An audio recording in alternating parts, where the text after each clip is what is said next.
Good morning, good morning, good morning. Welcome, welcome, welcome.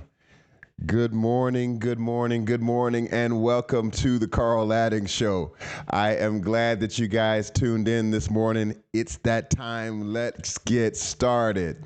Welcome to the Carl Latting Show. My name is Carl Latting, and I am your lifestyle architect. What we do here is we teach people how to obtain, maintain, and to progress in life, to build the kind of life that you want to have.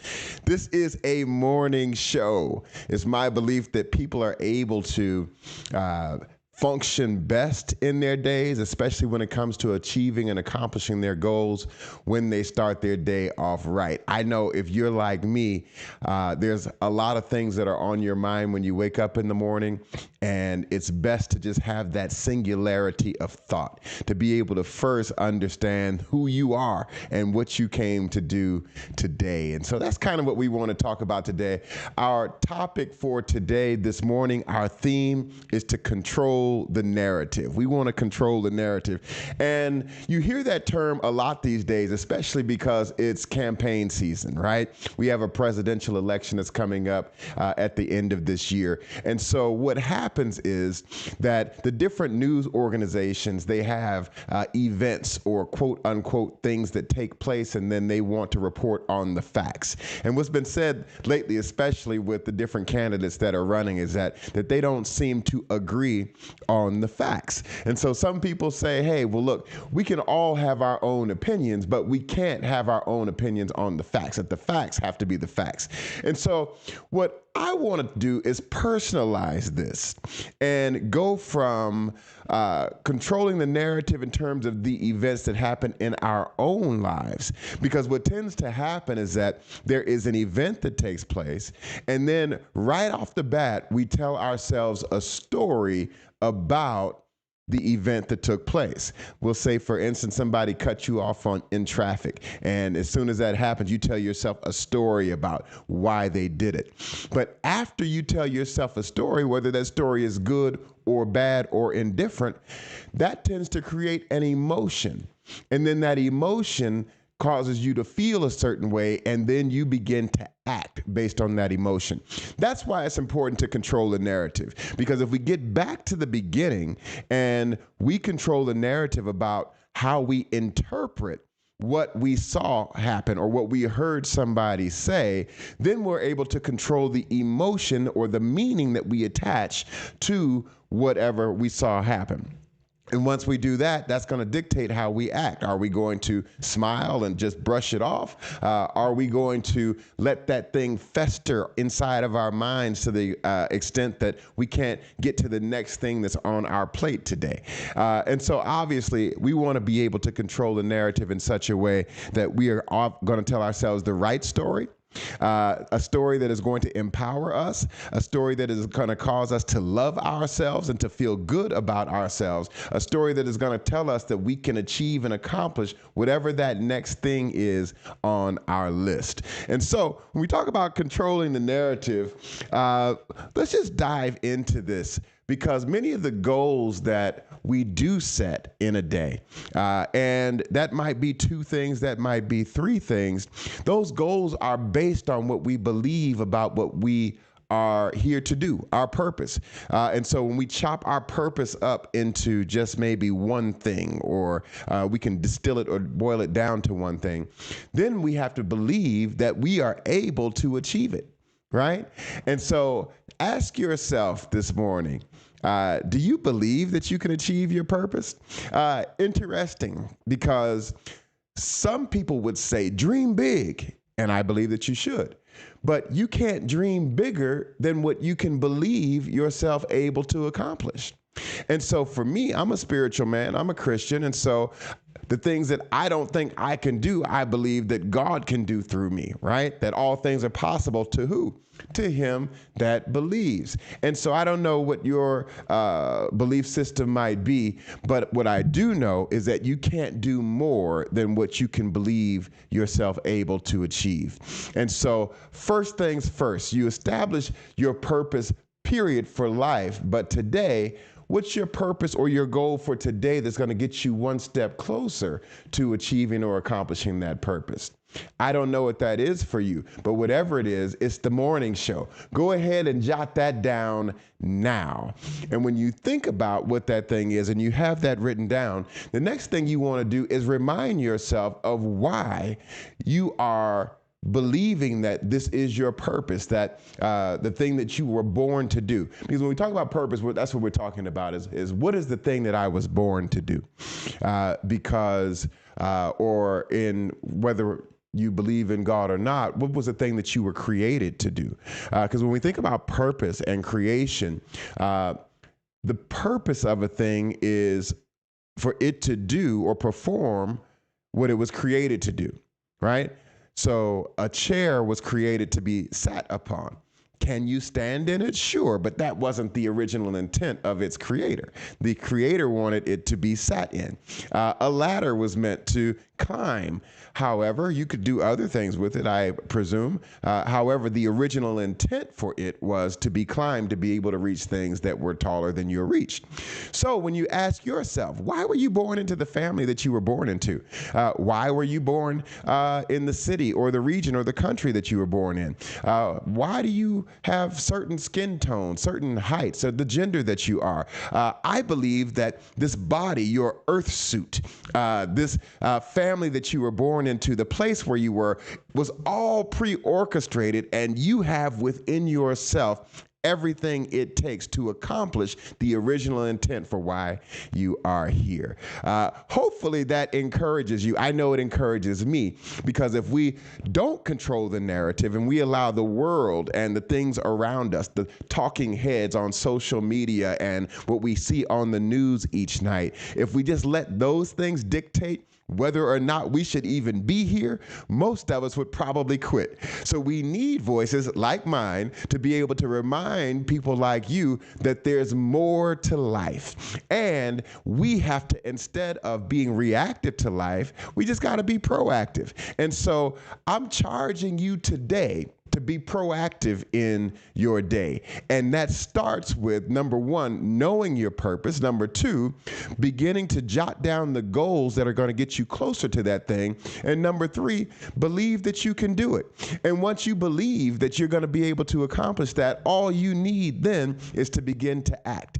When we start to act with the sagacity, with the strength, the power, with the knowledge and foresight that we are slated for victory, that we are going to win, that the things that we've dreamt about, that they aren't so far out of reach, that it's just one step at a time. It was the rapper Nipsey Hussle who said that we just got to lay one brick at a time, right? Let's just keep laying the brick. Before we know it, we're going to have a wall, and that wall is our purpose. And so we have to have the mindset of proactivity to begin to get proactive about things, because there's some people who are going to wake up today saying, hey, wherever the day takes me, right? You're just waiting on things to happen or emails to come in or text messages, and then you wake up taking orders, right? You're filling other people's orders. They have written to you or called to tell you what they want you to do with your life and your time. You have to already have in mind what you're going to do with your day, with your life, and with your time. And you can put them in their proper category. But when you woke up this morning, what did you know that you had to do to get you one step closer to your goal? I don't know, but you know. And if you didn't know, now you know. Write that thing down. This is what I'd like for you to do. Write down the top 3 things that you know you need to get done today. And as you look at those things, evaluate which one is the most important, and then cross out the other 2 and get that one thing done today. It might be just one phone call. It might be an email. It could be a bill that needs to be paid. It could be something that needs to be organized or cleaned. It could be, who knows? But get that one thing done today. And then tomorrow, you can look to get 2 things done. But once again, we're laying the bricks day by day by day. to get us to where we want to go, and that is our purpose. And all of that is tied into our narrative, the story that you tell about yourself. If I just tell you just a little bit about myself, I was born in Inglewood, California, 1976. I'm 47 years old. And throughout life, I've had wonderful opportunities. I was never poor or in poverty. My parents worked very hard, and they made sure that me and my brother always had what we needed. As I grew up, I played basketball, and I was into activities, and there was a lot of things that were taking place beginning even at a young age that could cause me to question how good I was. And so there were always other kids and other people who were better at certain things, but you begin to practice and you got better. But this is the interesting thing. Once I got really good, you would have thought I would have performed, because I practiced enough, yet there was still something inside of me in my mind that told me, I don't know if I'm free to be my best. And so I think that that's where a lot of people are today. And that's part of why we're doing the morning show, is that the thing that I'm dealing with, I believe that there is a segment of the population that's dealing with the same thing. And so as I get free, I want to help you to get free. You are free to be your best. There is no one who can stop you from being your best. There are the naysayers. They are those who are going to snipe, those who are going to talk. And it causes you sometimes to freeze up or to not say or do the thing that is in your heart for fear of how you'll be perceived. Well, the truth is those people are going to have a million perceptions about you and everyone else throughout the day and throughout their lives. At the end of the day, this is your life that you have to live. This is your purpose that you need to accomplish. Stephen A. Covey said in his book, The 7 Habits of Highly Effective People, he said we have to do something called the rocking chair test. And when we talk about the rocking chair, he's saying that you put yourself mentally on a porch at 70, 80 years old, sitting in a rocking chair, reflecting back on your life. When you do that, will you be happy with what you've done in life and what you've accomplished? Or will you have regrets? I think right now, as we speak, it's kind of a mixed bag. That there are certainly some things that you are happy about, but there are also some things that you will regret if you don't take action today. It's one thing to not get to the top of the mountain. It's another thing to not even be headed that way. Some of us have thought that the goal or the purpose was too big, so we just stopped. And we're not even headed in that direction. And so instead, we've been relegated to just taking orders from life. The job that you go to, the things that your friends want you to do, the things that your family, though they may mean well, that they say that you should be doing that you know is not in your heart. This is the Carl Latting Morning Show. Guys, wake up. Wake up, wake up, let's go. And we have to control the narrative. Tell yourself what you know is in your heart about what has to be done and about who you are. Because I heard a guy named Wes Watson say that it's not how to get things done to accomplish what it is that we want to accomplish in life. It's who, right? You have to become the person who can perform what needs to be performed. Jim Rohn, the great speaker, he said that it's not so much about what we obtain once we get there, whether you're thinking that's $1 million or whatever the thing might be. It's who you become along the way.